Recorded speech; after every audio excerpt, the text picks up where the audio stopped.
Hospital جو نواز شریف کے نام سے بنایا جا رہا ہے، جو اپنا لاہور میں جدھر خان صاحب کا شوکت میموریل ہاسپٹل ہے، اس سے 15 منٹس کی ڈرائیو پر ہے، اور اس کا نام نواز شریف کینسر ہاسپٹل رکھا جا رہا ہے، اور اس پر جو لاگت ہے 36 ارب کی ہوگی، اور اس کے علاوہ 345 کینال پر یہ مشتمل ہوگا، 1000 بیڈ ہوگا اس میں۔ یہ میں سمجھتا ہوں کہ اگر ایسے کام مریم نواز کرتی ہیں تو یہ ایک ہیلدی کمپٹیشن ہے جو بیسیکلی وہ خان صاحب کے ساتھ کر رہے ہیں۔ وہ اصل میں دیکھنا چاہتے ہیں کہ خان صاحب کی جو پاپولیرٹی ہے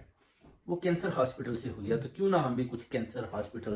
نواز شریف کے نام سے میں بناؤں، جیسے کہ خان صاحب نے اپنی والدہ محترمہ